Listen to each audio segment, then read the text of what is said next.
माझे सत्याचे प्रयोग. महात्मा गांधी यांचे आत्मकथन खंड पहिला, त्याच्यातला भाग 1. जन्म. गांधी कुटुंब प्रथम तरी किराणा मालाचा व्यापार करणारे असावे असे समजते, परंतु माझ्या आजोबांपासून गेल्या 3 पिढ्या ते राज्यकारभार करीत आले आहे. उत्तमचंद गांधी उर्फ ओता गांधी दृढनिश्चयी असावेत असे दिसते. राज्यप्रकरणी लटपटीमुळे त्यांना पोरबंदर सोडावे लागले व त्यांनी जुनागडच्या राज्याचा आश्रय घेतला. त्यांनी नानासाहेबांना डाव्या हाताने सलाम केला. या उघड दिसणाऱ्या अविनयाचे कोणी कारण विचारले तेव्हा जवाब मिळाला, उजवा हात तर पोरबंदरला देऊन चुकला आहे. ओता गांधींची एकामागून एक 2 कुटुंबे आली. पहिल्याने त्यांना 4 मुलगे होते आणि दुसऱ्याचे 2. पहिल्याचे त्यांना 4 मुलगे होते आणि दुसऱ्याचे 2. बालपणाची आठवण करता ते बंधू सावत्र असावेत अशा तऱ्हेची कल्पनाही मला होत नाही. त्यापैकी 5वे करमचंद उर्फ कबा गांधी व शेवटचे तुलसीदास गांधी. उभयता बंधूंनी आळीपाळीने पोरबंदरमध्ये कारभाराचे काम केले. कबा गांधी हे माझे वडील. पोरबंदरची दिवाणगिरी सोडल्यानंतर ते राजस्थानी कोर्टात सभासद होते. नंतर राजकोटला काही काळ वाकानेरला दिवाण होते व मृत्यूसमयी राजकोट दरबाराचे पेन्शनर होते. कबा गांधींची एकामागून एक 4 कुटुंबे आली. पहिल्या 2 पासून 2 मुली झाल्या. शेवटच्या पुतळीबाईपासून 1 मुलगी व 3 मुलगे. त्यातला सर्वात धाकटा मी. वडील कुटुंबप्रेमी, सत्यप्रिय, धीट, उदार पण रागीट असे होते. काही अंशी विषयासक्तही असावेत. त्यांचा शेवटचा विवाह 40व्या वर्षानंतर झाला होता.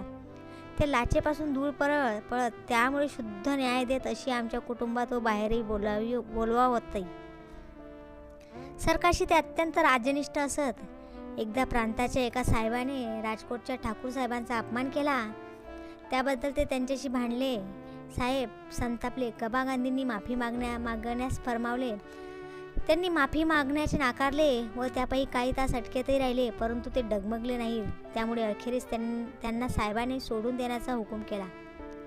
वडिलांनी द्रव्यसंचय करण्याचा लोभ कधीच धरला नाही आणि धरला पण नव्हता. त्यामुळे आम्हा भावांसाठी ते थोडकीच मिळकत ठेवून गेले.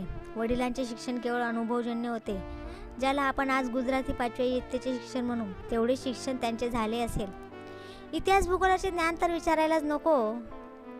असे असूनही व्यवहार ज्ञान इतके उच्च दर्जाचे होते की सूक्ष्म प्रश्नाचा उलगडा करण्यात किंवा 1000 माणसांपासून काम घेण्यात त्यांना अडचण पडत नसे. धार्मिक शिक्षण नाही सारखेच, परंतु देवळात जाण्याने कथा वगैरे ऐकून जे धर्मज्ञान असंख्य हिंदूंना सहजी मिळत असते ते त्यांना होते. एक विद्वान ब्राह्मण आमच्या कुटुंबाचे मित्र होते. त्यांच्या सल्ल्यावरून शेवटच्या वर्षात त्यांनी गीतापाठ सुरू केला होता आणि रोज पूजेच्या वेळी थोडी बहुत श्लोक ते मोठ्याने पठण करीत असत. आई साध्वी स्त्री होती अशी माझ्या मनावर छाप राहिलेली आहे. ती फार भाविक होती.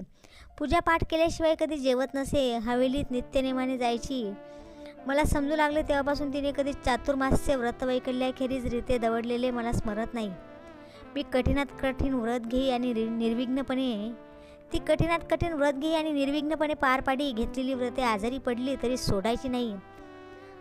मला असा एक प्रसंग स्मरतो की तिने चांद्रयान व्रत केले, त्यामध्ये आजारी पडली, परंतु व्रत भंगू दिले नाही. चातुर्मास्यात एकभुक्त राहणे यात तिला फार विशेष काही वाटत नसे. एवढ्याने संतोष न मानता एका चतुर्मास्यात तिने 1 दिवसाआड जेवणाचा नियम केला होता. लागोपाठ 2-3 उपवास म्हणजे तर तिला काहीच नाहीसे वाटे. एका चतुर्मास्यात तिचे असे व्रत होते की सूर्यनारायणाचे दर्शन करून नंतरच जेवायचे. त्या पावसाळ्यात आम्ही मुले ढगांकडे डोळे लावून पाहत असू की केव्हा सूर्य दिसतो आणि आई जेवते. पावसाळ्यात पुष्कळ वेळा दर्शन दुर्मिळ होत असे हे सर्वांना माहीतच आहे. असेही दिवस स्मरतात की ज्या दिवशी आम्ही सूर्य पाहावा, आई सूर्य दिसला असे ओरडावे आणि आई घाईघाईने येते तो सूर्याने दडी मारावी. त्याचे काय मोठे, आज नशिबात जेवायचे नसेल असे म्हणून ती परत वळे आणि स्वतःच्या कामात दंग होऊन जाई. आई व्यवहार कुशल होती. दरबारच्या सर्व गोष्टी तिला समजत. राजस्त्रियांमध्ये तिच्या बुद्धीबद्दल बहुमान असे. मी लहान म्हणून कधीकधी आई मला राजवाड्यात आपल्याबरोबर घेऊन जाईल. त्यावेळी आजीसाहेबाबरोबर चालणारे कित्येक संवाद मला अजून आठवतात. या आईबापांच्या घरी मी 1925च्या भाद्रपद वद्य द्वादशीच्या दिवशी म्हणजे सन 1869च्या ऑक्टोबरच्या 2 तारखेला पोरबंदर अथवा सुदामपुरी येथे जन्म पावलो. बालपण पोरबंदरातच गेले. कुठल्याशा शाळेत मला घातले होते मला असे आठवते. कसेबसे काही पाढे शिकलो. त्यावेळी मुलांबरोबर मी पंतोजींना मात्र शिव्या देण्यास शिकलो होतो. एवढी आठवण आहे, दुसरे काही एक आठवत नाही. त्यावरून मी अनुमान करतो की माझी जी बुद्धी मंद असावी आणि स्मरणशक्ती. आम्ही पोरे एक कडवे गात असू, त्यातल्या कच्च्या पापडासारखी असावी. ते चरण मला दिलेच पाहिजेत. इकडे एक पापड शेक, पापड कच्चो मारो.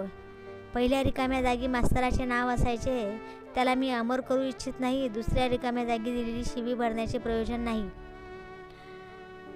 माझे सत्याचे प्रयोग, खंड पहिला, भाग 1, जन्म सुफळ संपूर्ण.